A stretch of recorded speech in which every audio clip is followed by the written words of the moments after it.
आरती, तुमने सुना ना खबर? क्या कह रहे हैं लोग कि इस बार की बारिश बहुत भारी होगी और 10 दिनों तक रुकेगी नहीं। अब बताओ, हम जैसे गरीब लोगों का क्या होगा? जिसके पास खाने के पैसे भी नहीं हैं, उसके लिए यह बारिश किसी मुसीबत से कम नहीं है। हाँ शिवम, मैंने भी सुना है। और हमारी तो जेब भी खाली होती जा रही है। जो पैसे हम शहर से कमा के लाए थे वो भी अब लगभग खत्म हो गए हैं। अब तो तुम्हें ही कोई ना कोई काम देखना पड़ेगा, वरना भूखा ही रहना पड़ेगा। तुम चिंता मत करो आरती, अभी तो बारिश शुरू नहीं हुई है, सिर्फ बादल छाए हुए हैं। मैं निकल कर देखता हूँ कि कहीं कोई काम मिल जाए तो गांव के लोगों से बात करूंगा, शायद किसी को काम की जरूरत हो। तुम बस भगवान से प्रार्थना करो कि मुझे कुछ काम मिल जाए। शिवम ने अपना छाता उठाया और घर से निकल गया। रास्ते में उसे अपना दोस्त सूरज दिखा, जो किराने की दुकान चलाता था। सूरज दुकान के बाहर बैठा चाय पी रहा था। उसने शिवम को उदास देखा तो उठकर उसके पास आया। अरे शिवम भाई, तुम कहाँ जा रहे हो और इतने उदास क्यों हो? आसमान तो देखो, कितने घने बादल आए हैं। लगता है अब बारिश शुरू होने वाली है। मैंने अभी मोबाइल पर न्यूज़ देखी कि यह बारिश 10 दिनों तक रहेगी। अगर ऐसी बारिश हुई तो काम तो दूर की बात, घर से निकलना भी मुश्किल हो जाएगा। क्या करूं सूरज, जानता हूं सब, पर मेरे पास और कोई चारा नहीं है। घर में खाने को कुछ नहीं। आरती रोज पूछती है कि पैसे कहाँ हैं। मैंने सोचा गांव में किसी के यहाँ काम मांग लूं, भले बारिश हो या धूप, जब तक दम है मेहनत करूंगा। लेकिन डर है कि इस बारिश ने सारे रास्ते बंद कर दिए।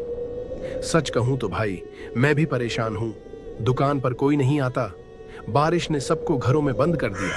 मैं कहता हूं तुम कुछ देर रुको, चाय पी लो, फिर सोचना। चलो, एक कप गरम चाय लाता हूं। बारिश में चाय पीने का मजा ही अलग है। इतने में आसमान में बिजली चमकी और ऐसी गड़गड़ाहट हुई कि धरती कांप गई। कुछ ही पलों में मूसलाधार बारिश शुरू हो गई। पानी की इतनी तेज धारा थी कि चारों तरफ कोहरा सा छा गया। शिवम और सूरज दोनों भीग गए। सूरज अपनी दुकान के अंदर चला गया और शिवम भी बारिश में भीगता हुआ घर की ओर चल पड़ा।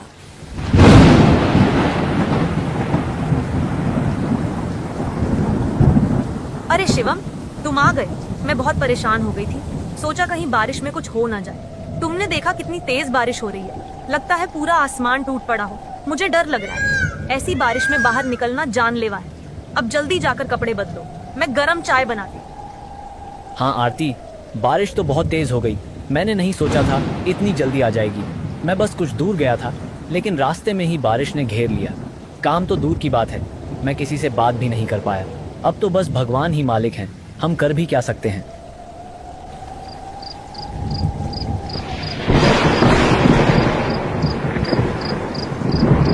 रात भर बारिश होती रही, बिजली कड़कती रही। हवा के झोंके इतने तेज थे कि मानो आसमान फट पड़ा हो। नदियां उफान पर आ गईं, सड़कें पानी में तब्दील हो गईं। शिवम और आरती एक कोने में बैठे रहे।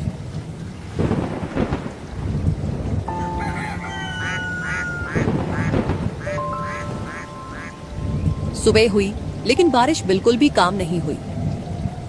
सुन आरती, अब यूं नहीं बैठ सकता। बारिश रुकने का नाम नहीं ले रही। अगर ऐसे बैठे रहे तो कल खाने के लिए तरसेंगे। मैं आज फिर निकलूंगा, चाहे बारिश हो या तूफान, कुछ काम ढूंढना ही होगा। गांव के दूर छोर तक जाऊंगा, शायद किसी को काम की ज़रूरत हो। तुम बस भगवान से प्रार्थना करो कि कुछ काम मिल जाए। लेकिन शिवम, बारिश बहुत तेज है। मुझे डर है कि बीमार न पड़ जाओ।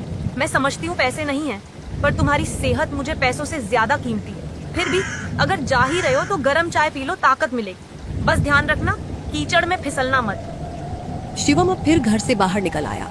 वह सोच रहा था कि आज कोई ना कोई काम तो मिल ही जाएगा। तभी उसकी नजर एक ढाबे पर पड़ी। उसने देखा कि ढाबे के बाहर ऐसी मूसलाधार बारिश में ग्राहकों की लाइन लगी हुई है। उसने सोचा उसे वहां जरूर काम मिलेगा। सेठ जी नमस्ते, मैं इसी गांव का हूँ। मेरा नाम शिवम है। बहुत मुसीबत में हूँ सेठ जी। बारिश की वजह से काम नहीं मिल रहा। घर में खाने को कुछ नहीं बचा है। आपके ढाबे पर कोई काम कर सकता हूँ क्या? बर्तन धोना हो, सफाई करनी हो, सामान उठाना हो। मुझे कुछ भी करने से गुरेज नहीं, बस थोड़ा सा काम दे दीजिए। अरे जा यहाँ से, मुझे काम नहीं चाहिए। दिख नहीं रहा कितनी बारिश हो रही है? मेरा अपना नौकर है, पर वह आज नहीं आया। फिर भी हर किसी को नहीं रख सकता। तू जा अपने घर, मुझसे कुछ नहीं होने वाला। कहीं और जाकर देख, शायद किसी और को जरूरत हो। सेठ जी, आपके पैर बढ़ता हूँ, सुन लीजिए, मैं सच में बहुत परेशान हूँ। पत्नी घर पर भूखी बैठी है, देने को कुछ नहीं। बहुत कोशिश की, पर इस बारिश में किसी को काम पर रखने की ज़रूरत नहीं। आप ही आखिरी उम्मीद हो। अगर आप मना करेंगे तो क्या करूँगा। बस आज के लिए कोई काम चाहिए। अच्छा सुन ले, बाहर मक्के की 4 बोरियां रखी हैं, बारिश में भीग रही हैं, उन्हें उठाकर अंदर रख दे। बदले में 1 बोरी मक्का मुफ्त दूंगा। ध्यान रखना, बोरियां भारी हैं, अगर नहीं उठा पाया तो मुझसे कहना मत कि मैंने काम नहीं दिया। शिवम ने सारी बोरियां उठानी शुरू कर दी। बोरियां बहुत भारी थीं, पर उसने हार नहीं मानी। बारिश में पूरा भीग गया पर रुका नहीं। उसने एक एक करके 4 बोरियां ढाबे के अंदर पहुंचा दी। उसकी पीठ दर्द कर रही थी, हाथों में छाले पड़ गए, पर उसे खुद पर भरोसा था। मालिक ने उसे 1 बोरी मक्का दी। सेठ जी, बहुत बहुत धन्यवाद। मुझे नहीं पता था आप इतने बड़े दिल वाले हैं। सोचा था बिना कुछ दिए भगा देंगे, पर आपने दया की। यह एहसान नहीं भूलूंगा। मुझे पता है यह बोरी कीमती है, सही उपयोग करूंगा। अब मैं घर जाता हूँ। शिवम बोरी उठाकर घर की ओर चल दिया। शिवम घर जा रहा था, तभी रास्ते में एक लाल कार खड़ी दिखी और एक अमीर सा आदमी कुछ चेक कर रहा था। बारिश की बूंदें उस पर पड़ रही थी, पर वे बिना परवाह कार ठीक करने की कोशिश कर रहा था। शिवम ने उसके पास जाकर पूछा, क्या मदद चाहिए? वह आदमी बहुत परेशान लग रहा था और बार बार घड़ी देख रहा था। नमस्ते साहब, मेरा नाम शिवम है, इसी गांव का हूँ। देखा कार खराब है और आप परेशान हैं, तो मैं आ गया। आप चाहो तो तुम्हारी मदद कर दूंगा। और ऐसा लगता है जैसे आपकी गाड़ी खराब हो गई हो, तभी इतनी बारिश में आप भीग रहे हो। क्या मैं कुछ मदद करूं? हाँ भाई, बहुत बड़ी मुश्किल है। मेरा नाम रोहन है, शहर से आया हूँ। आज बहुत ज़रूरी मीटिंग है, अगर नहीं पहुँचा तो बहुत नुकसान हो जाएगा। देखो मेरी कार बंद हो गई है, स्टार्ट नहीं हो रही। लगता है धक्का देना पड़ेगा, पर अकेले नहीं कर सकता। क्या तुम मदद कर सकते हो? साहब चिंता मत करो, मैं हूँ। पूरी ताकत लगाऊंगा धक्का देने में, चाहे कितनी मेहनत करनी पड़े। जब किसी पर संकट आता है तो मदद करना कर्तव्य है। आप स्टीयरिंग संभालो, मैं पीछे से धक्का देता हूँ। शिवम और रोहन ने मिलकर कार को धक्का दिया। पहली बार नहीं चली, दूसरी बार पूरी ताकत लगाई तो कार चालू हो गई। रोहन के चेहरे पर खुशी आ गई। तुमने जान बचा ली भाई। अगर तुम नहीं होते तो मैं बहुत परेशान होता। मैं तुमको एक बड़ा इनाम देना चाहता हूँ। पहले ये बताओ, इस बोरी में क्या है और कहाँ जा रहे हो? मैंने मेहनत देखी है, तुम में क्षमता है। चाहो तो अपने बिजनेस में नौकरी दे सकता हूँ। साहब, ये मक्के की बोरी है, ढाबे वाले ने काम पर दी है। गरीब किसान हूँ, खेती नहीं होती, मजदूरी करता हूँ, लेकिन इस बारिश में काम नहीं मिल रहा है। ये बोरी पत्नी को देने ले जा रहा हूँ, कुछ दिन गुजारा हो जाएगा। सुनो शिवम भाई, ये 2000 रुपए रख लो। कल से गरम गरम भुट्टे सेंक कर ठेला लगाना। मुझे बारिश में भुट्टे बहुत पसंद है, मैं खुद भी खाने आता रहूंगा। और हाँ, ठेला अच्छी जगह लगाना, मानो तुम्हारी जिंदगी ही बदल जाएगी। बाकी मैं संभाल लूंगा। रोहन ने अपनी जेब से निकालकर शिवम को 2000 रुपए दिए और गाड़ी में बैठकर चला गया। शिवम ने पैसे जेब में रखे, मन में भगवान का शुक्रिया अदा किया और वह बोरी लेकर घर आया। फिर उसने आरती को सारी बात बताई। आरती हैरान हुई, फिर खुश हुई। देखो आरती, भगवान ने हमारी सुन ली। 2000 रुपये मिले और यह बोरी मक्के की। अब हम गांव में ठेला लगाएंगे और भुट्टे बेचेंगे। मैं कहता हूँ समय बदलेगा, क्योंकि मेहनत करने वाले का भगवान साथ देते हैं। और हम ठेला इस गांव में नहीं लगाएंगे, दूसरे गांव में लगाएंगे, ताकि कोई दिक्कत ना हो। सच में शिवम, विश्वास नहीं होता आज इतना अच्छा दिन हो सकता है। सोच रही थी आज खाना नहीं मिलेगा, पर तुमने हार नहीं मानी। भगवान ने हमारी मेहनत को देखी। अब कपड़े बदलो, आराम करो, कल से नया कारोबार शुरू होगा। अगली सुबह शिवम ने एक पुराना ठेला किराए पर लिया और ठेले पर सौरी मक्का और चूल्हा और कुछ नींबू मसाले रख लिए। बारिश धीरे धीरे कम होने लगी, पर हवा और बिजली अभी भी बहुत कड़क रही थी। और पास के ही गांव में अपना मक्के के भुट्टे वाला ठेला लगा दिया और 2 बड़े बड़े छाती भी लगा दिए। फिर शिवम धीमी आंच पर भुट्टे सेंकने लगा। जब शिवम ने भुट्टे पर रसीला नींबू और नमक लगाया तो बारिश की ठंडी हवा के साथ खुशबू इस तरह फैली कि बड़े बड़े 5 स्टार होटल भी फेल हो जाए। कुछ ही देर में ग्राहक जमा हो गए। शिवम ने नींबू नमक के साथ भुट्टे लगाकर दिए तो सबके मुंह से एक ही शब्द निकला, अरे भाई, यह तुम्हारे भुट्टे खाकर तो मजा आ गया। तुम नए आए हो क्या इस गांव में? पहले तो तुम्हें कभी नहीं देखा। वैसे तुम्हारे भुट्टे बहुत स्वादिष्ट हैं और इस बारिश में खाने का तो मजा ही अलग है। ऐसा लगता है बहुत दिनों बाद असली भुट्टा खाया है। नींबू मिर्च तो कमाल है। मुंह में पानी आ गया। अब तो रोज आऊंगा। जी भाई, मेरा नाम शिवम है। पास के गांव सोनागिरी से आया हूँ।